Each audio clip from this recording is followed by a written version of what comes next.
Tampons और menstrual cup दोनों modern era के जो है मेंसेस प्रोडक्ट्स हैं। टेम्पॉन्स कितनी देर में लीक करते हैं, कितनी देर तक उन्हें यूज किया जा सकता है? देखो, जैसा मैंने आपको बताया था कि टेम्पोन है वो विजाइनल कैनाल के अंदर रहता है।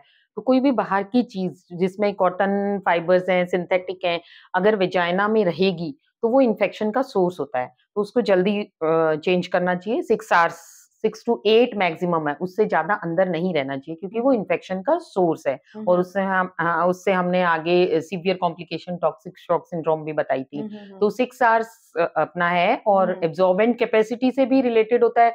6 आवर्स के बाद वो लीक करना भी शुरू कर देता है। इसलिए फीमेल्स उसके साथ पेंटी लाइनर भी यूज करती हैं।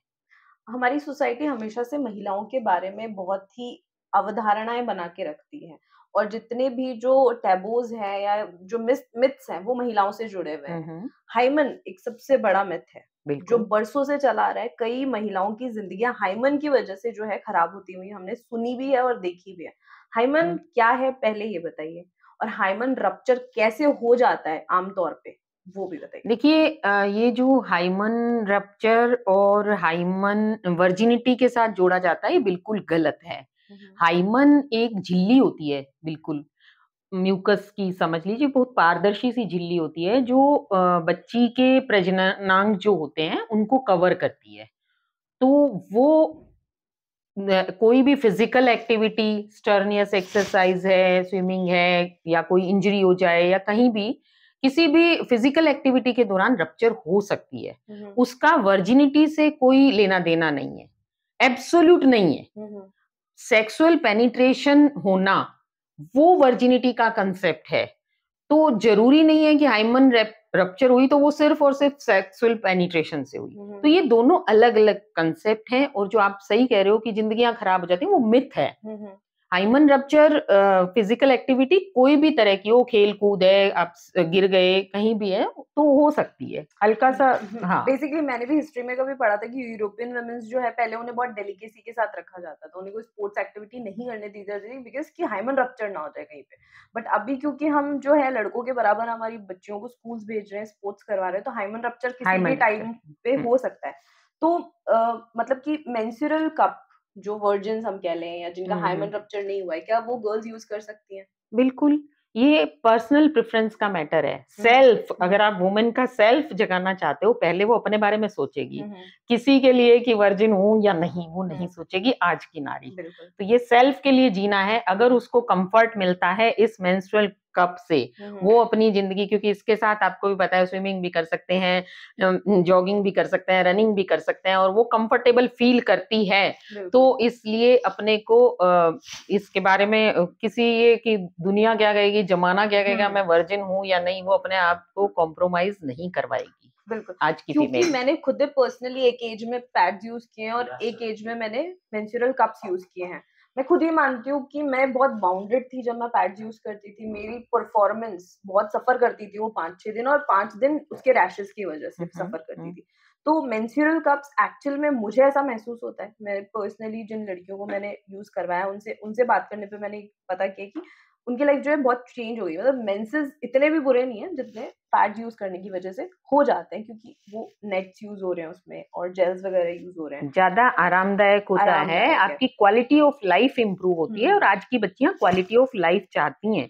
क्योंकि बच्चियां भी चाहती हैं, वुमेन भी चाहती हैं, बाहर निकलती हैं, सब तरह के काम करती हैं, पुलिस में भी हैं, प्रशासन में, नेवी में, एयरफोर्स में, तो सब चाहिए उनको। बिल्कुल सही है, क्योंकि कंधे से कंधे मिला के अभी चलने वाली बात है। बेसिकली ये चीजों पे तो वो महीने में 5 दिन वो उन मिथ के चक्कर में वेस्ट नहीं करना चाहिए। बिल्कुल बिल्कुल। मैं ये भी जानना चाहती हूँ आपसे कि हाइमन, कभी कभी हम ये देखते हैं कि कुछ लड़कियों के अंदर बहुत ज्यादा थिक लेयर ऑफ हाइमन होता है। हम ये सुनते हैं कि कुछ गर्ल्स को एक बहुत सर्टेन एज आ जाती है और उनको पीरियड्स नहीं आ रहा होता है, या फिर कभी वो आती होंगी आपके पास कि उनको डिजीनेस हो रहा है, पीरियड्स अभी तक नहीं आए हैं। उस थिक लेयर ऑफ हाइमन के बारे में अगर आप बताएं। वो जो आप बात कर रहे हो इम्परफोरेटेड हाइमन होता है, उसमें से मेंस्ट्रुअल ब्लड बाहर नहीं आता और वो विजाइना में कलेक्ट होता रहता है। वो एक सिचुएशन होती है जिसको हेमाटोमेट्रा कहते हैं। तो वो जो है उसके लिए एक हल्का सा उसके ऊपर इंसिजन लगाना पड़ता है और वो ब्लड बाहर आ जाता है। तो वो एक सिचुएशन है, बीमारी तो नहीं कहूंगी, तो उसको इम्परफोरेटेड हाइमन बोलते हैं। प्रेगनेंसीज को कंट्रोल करने के लिए आईयूसीडी यूज किया जाता है। पहले तो आप उसके बारे में एक थोड़ा सा इंट्रोडक्शन दीजिए। मेंस्ट्रुअल कप जो आईयूसीडी यूज कर रही है वुमेन्स, क्या वो मेंस्ट्रुअल कप यूज कर सकती हैं? हाँ, बिल्कुल कर सकती हैं, कोई दिक्कत नहीं है। आईयूसीडी इंट्रायूट्राइन कॉपर डिवाइस होता है, तो वो क्या करता है, कॉपर भी और आजकल हार्मोन्स के भी चल गए। ओके। तो जब कॉपर की एक सर्टेन डोज़ डेली रिलीज़ होती है, तो वो प्रेगनेंसी इम्प्लांट नहीं होने देती यूट्रस में। और इसी तरह हार्मोनल आईयूसीडी जो है, वो हार्मोन्स से प्रेगनेंसी को प्रिवेंट करती है, मतलब रोकती हैं। तो वो बॉडी में 3 साल, 5 साल, 10 साल तक की इम्प्लांट करते हैं अपन यूट्रस में। तो वो तो है इंट्रायूट्राइन कॉपर डिवाइस या इंट्रायूट्राइन डिवाइस। तो उसके एक नीचे थ्रेड लटका हुआ होता है जो सर्विक्स से बाहर होता है। ये देखिए आप मॉडल है ये, इसमें हमारा यूट्रस है, यूट्रस से ये सर्विक्स है और ये जो सर्वाइकल कैनाल है ये पूरी वेजाइना है। तो यहाँ एक थ्रेड लटका हुआ रहता है और इसी एरिया में मेंस्ट्रुअल कप जो है वो फिट होता है। तो ये वैक्यूम से फिट होता है, ये इसको कोई हार्म नहीं पहुंचाएगा। हो सकता है किसी को ये हो कि भाई ये थ्रेड कई बार खिंच जाए, तो वो तो यूट्राइन क्रैम्प से भी कई बार आईयूसीडी एक्सपेल हो जाती है। तो वो तो जब आप मेंस्ट्रुअल कप में जो कलेक्टेड ब्लड है उसको डिस्पोज ऑफ करोगे तो वो दिख जाएगा। तो आराम से आप आईयूसीडी के साथ मेंस्ट्रुअल कप यूज कर सकते हैं। बहुत ज्यादा पढ़ी लिखी वर्ग की लड़कियां भी कई बार मुझसे ये क्वेश्चन कर लेती हैं कि क्या मेंस्ट्रुअल कप हमारी बॉडी के अंदर गुम हो सकता है? नहीं, नहीं, कैसे होगा? मेंस्ट्रुअल कप मैंने जो ये आपको स्ट्रक्चर दिखाई, ये यहाँ यूँ समझ लिए पूरी वेजाइना ये एक रूम जैसी है, ये दीवार है। यहाँ ये इधर अगर यहाँ एब्डोमेन है, तो यहाँ कोई ऐसा स्पेस ही नहीं है और सर्वाइकल कैनाल इतना पतला-सा पिन पॉइंट होल होता है, वहाँ से मेंस्ट्रुअल कप कहाँ जाएगा इतना बिल्कुल, बड़ा? बिल्कुल। तो एक्चुअली मेंस्ट्रुअल कप यहाँ तक यहाँ, रुक जाता है। यहाँ। 15 सेंटीमीटर इसकी ज़्यादा से ज़्यादा मैक्स लेंथ होती है, तो वो यहीं आके रुक यहीं जाता आके है रुक और जाए। ऊपर बॉडी में कहीं जाने की ऊपर जगह बॉडी में। है नहीं इसमें। नेक्स्ट क्वेश्चन मेरा है कि हुँ, कई लोगों का ये मानना है कि जब हम लेटेंगे मेंस्ट्रुअल कप लगा के, तो क्या वो वापस से हमारी बॉडी के अंदर ब्लड चला जाएगा? नहीं, नहीं, नहीं। आपका आंसर देना। कहाँ था? ये ब्लड वापस जाएगा क्या? ऐसा कैसे हो सकता है? ब्लड का फ्लो नीचे की साइड होता है, डाउनवर्ड होता है, लिक्विड है ना ब्लड, ऊपर कैसे जाएगा ब्लड? और दूसरी बात ये वैक्यूम से जब फिट है, तो इसमें आके कलेक्ट हो रहा है, तो ये इसमें कलेक्ट हो जाएगा, तो ऊपर तो कहाँ जाने का कोई वो नहीं है ये तो। कुछ महिलाएं मुझसे ये भी क्वेश्चन करती है कि जब हम टॉयलेट करेंगे, तो क्या हमें वापस मेंस्ट्रुअल कप को बाहर निकालना पड़ेगा? नहीं, नहीं, ऐसा नहीं है। ये मैंने आपको दिखाया, ये वेजाइना है, ये तो इंटरनली गया, ठीक है? ये ओपनिंग होती है यूरेथ्रा की, ये ओपनिंग ही अलग है। ये यूट्रस है, ये नीचे वेजाइना है, ये सर्विक्स है। तो मेंस्ट्रुअल कप तो यहाँ इस जगह फिट हो जाता है, यूरेथ्रा तो ऊपर है। बेसिकली हम टॉयलेट अलग जगह से हाँ, करते हैं और मेंसेस हमें बिल्कुल, अलग जगह बिल्कुल, से आता है। बिल्कुल, बिल्कुल। नेक्स्ट क्वेश्चन बहुत इंपॉर्टेंट है कि इसकी हाइजीन कैसे मेंटेन करें हम? इसे साफ-सुथरा कैसे रखें कि हमें बाद में इन्फेक्शंस का सामना ना करना पड़े? देखिए 6 से 8 घंटे में आपके जितना ब्लड फ्लो है उसके अकॉर्डिंग आप इसको चेंज करेंगे। इसमें जो कलेक्टेड ब्लड होगा उसको आप डिस्पोज ऑफ कर दो, आप फ्लश कर सकते हो, आप इसको जो भी कोई पिट है उसमें डाल सकते हैं, क्योंकि कहते हैं जो सॉइल के बैक्टीरिया होते हैं वो एचआईवी इन्फेक्शन जो भी होता है उनको भी खत्म कर देते हैं, वीडिया सेक्सुअली ट्रांसमिटेड डिजीज के जो वो होते हैं बैक्टीरियाज को। तो सॉइल में जहाँ भी इसको बाहर या फ्लश करना है तो ऐसा नहीं है कि एनवायरनमेंट को भी नुकसान करेगा, वो ब्लड आपने डिस्कार्ड कर दिया। उसके बाद आप इसको जो डिसइंफेक्टेंट है, सोप है, उससे आप धो सकते हो। और फिर उसके बाद जैसे बच्चों की दूध की बोतल नहीं आप स्टेराइल करते हैं, स्टेराइल अगर आपको करना हो, वैसे हर बार करने की जरूरत नहीं है, आपने ब्लड डिस्कार्ड किया, इसको धोया और रीयूज कर लिया। पर अगर आप ये चाहते हैं कि इसको मतलब एवरी मंथ एक पीरियड गया, तो उसके बाद आप इसको स्टेराइल करने के लिए बॉयल कर सकते हैं 10-15 मिनट, जैसे बच्चे की दूध की बॉटल बॉयल करते हैं। और इसका एक इक्विपमेंट भी आता है, उसमें स्टीमर होता है, उसमें ये फिट हो जाता है और उसके बाद इसको 10 टू 15 मिनट आप स्टीम से ये स्टेराइल हो जाएगा। उसके बाद इसके साथ एक शायद पैक आता है, उसमें डोरी होती है, इसका एक कवर आता है एनवलप, उसमें आप संभाल के रख दो, तो ये स्टेराइल हो जाता है। और 10 साल शायद इसकी लाइफ होती है, जो आपका जो company to company very proper करता इसकी है। केयर हाँ, की जाए तो ये 10 इयर्स 10 तक years मेंस्ट्रुअल कप बिल्कुल, यूज में बिल्कुल। ले सकते हैं हम लोग।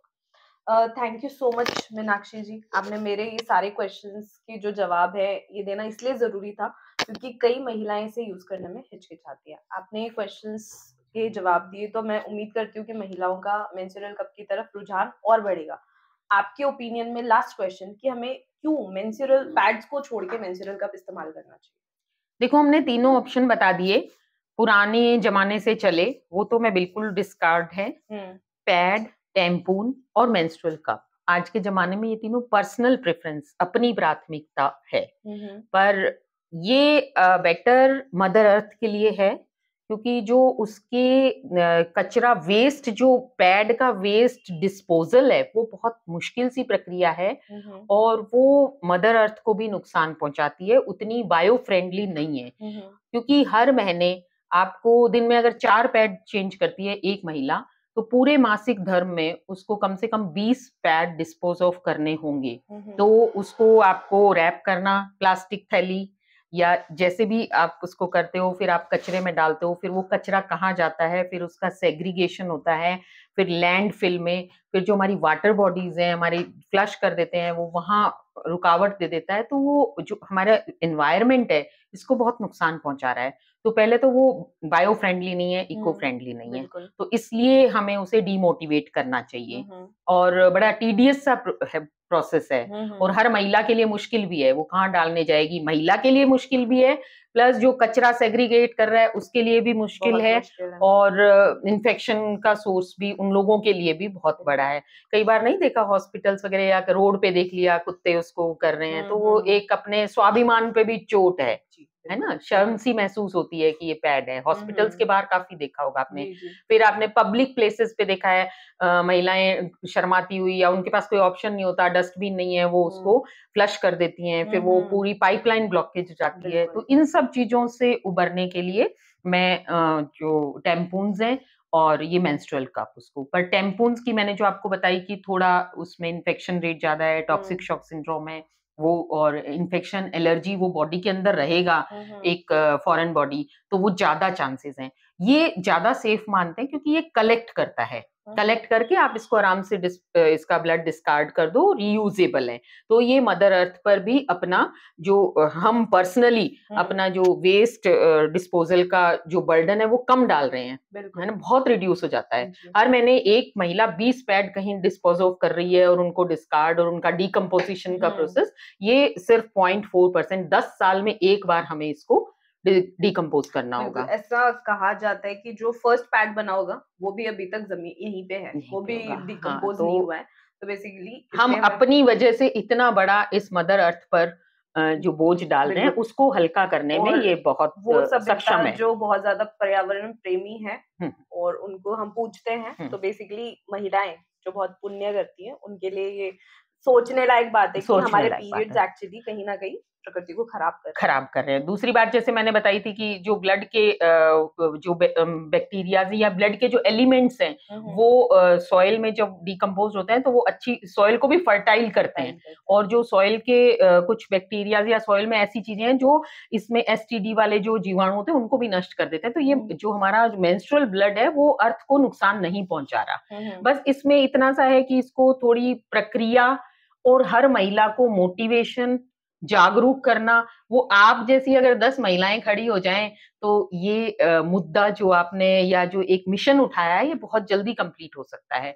नो डाउट ये बायो फ्रेंडली है, इको फ्रेंडली है। दूसरा पर्सनल जो हमने चर्चा की थी कि रैशेज है, स्किन एलर्जी है और इन्फेक्शन रेट है वो पैड के साथ ज्यादा है। और दूसरी बात इसको आप पहन करके जो महिला कंधे से कंधा जो मिलाकर और एक सपनों की उड़ान भर रही है उसमें महिला इसमें ज्यादा कंफर्टेबल होती है। पैड खिसक गया, कपड़े खराब हो गए, आपको एक शर्मिंदगी महसूस हो रही है, वो सब इसके साथ नहीं होता। कलेक्ट इसमें ब्लड हो जाता है और आप स्विमिंग, रनिंग, जॉगिंग कुछ भी कर सकते हो इसको पहन के, तो आप बहुत ज्यादा कंफर्टेबल रहते हो और फ्री रहते हो अपने माइंड से। ठीक है। और दूसरी बात ये है कि आपको इसके जो एक्सपेंडिचर है वो भी कम होते हैं। बिल्कुल, बहुत ज्यादा, मतलब कि एक मेंस्ट्रुअल कप अगर आप ऑनलाइन खरीदते हो तो 400-600 रुपए का है वो, और आपने 10 साल सिर्फ 400 रुपए में अपने मेंसेस को निकाल दिया। और 10 साल का पैड का खर्चा बिल्कुल वो कई हजारों में जाता है, 20,000 तक। तो ये इकोनॉमिक भी है। बस इसमें जो थोड़ी सी मुश्किल है वो आप जैसी महिलाओं की जरूरत है कि मैंने आपको पहले भी ये बहुत बधाई दी और बार बार दूंगी कि मैं बीइंग ए गायनेकोलॉजिस्ट, मुझे एक महिला को इस चीज के बारे में एजुकेट करना, सारी उसकी क्वेरीज शांत करना और उसको इसके लिए मोटिवेट करना बहुत मुश्किल सा लगता है। और आप इस नॉन मेडिकल साइड से होके और इतना बड़ा टास्क हाथ में लेके चली हैं, तो निश्चित रूप से आप बधाई की पात्र हैं। Thank you so much. Thank you so much Meenakshi ji, it's my honour कि आपने मेरे सारे नहीं, क्वेश्चंस मुझे भी की बहुत आंसर दिए। अच्छा लगा कि आप यहाँ आए और भविष्य में भी आपकी ये हेल्थ रिलेटेड कोई भी ऐसा मुद्दा आप जो महिला सशक्तिकरण की ओर एक कदम बढ़ाए, मैं हमेशा आपके लिए तैयार रहूंगी। जहांगीर हॉस्पिटल और पूरा स्टाफ सब आपके लिए थैंक यू तत्पर सो रहेंगे। Much, thank you so much.